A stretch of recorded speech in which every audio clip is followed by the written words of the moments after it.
We begin tonight with a News 8 exclusive interview. The mother of a man killed in a crash in Seymour this week opening up tonight about the loss of her son. Good evening, everyone. Thanks for joining us.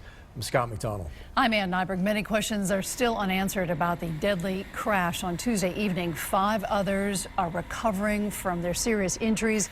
Police say they were all teenagers or in their early 20s. An emotional vigil held in Derby this evening for the young man who lost his life. News 8's LaSalle Blanks was there. He joins us live in the studio. LaSalle. For the first time since this tragedy, the mother of the passenger who died, 20-year-old Shaheim Samuel, is speaking out, and she says it's part of her process of staying strong. And as we saw in Derby tonight, she is getting so much strength from others. He was my baby, my son. Always in your heart? Always. Always be in my heart.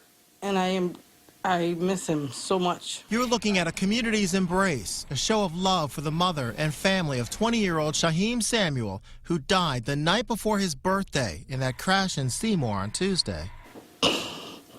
The vigil tonight touched the heart of his mom, Chanel Howard, in her time of anguish.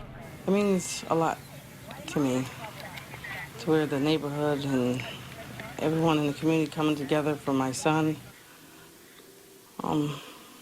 I just feel a lot of love. Shaheim grew up in this Derby neighborhood. He was a mama's boy. He was a great kid. He got along with everyone, respectful, loved everyone. And as you can see, many people loved him. This vigil tonight isn't the only way this community is taking steps to be there for his family and remember him. Workers at Checkers are collecting donations to help with funeral expenses.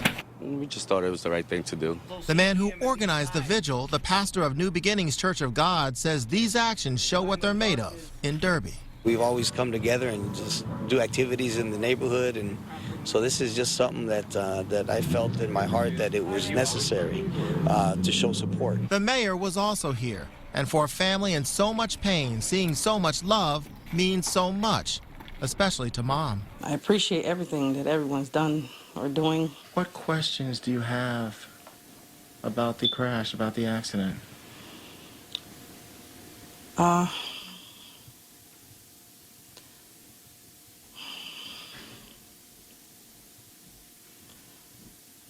I mean... Why that crash happened? That is a question Seymour police are trying to answer for all the families. They have not yet released the names of the other young people in that car or who was driving. They did say speed was a factor in that crash. LaSalle Blanks, News 8.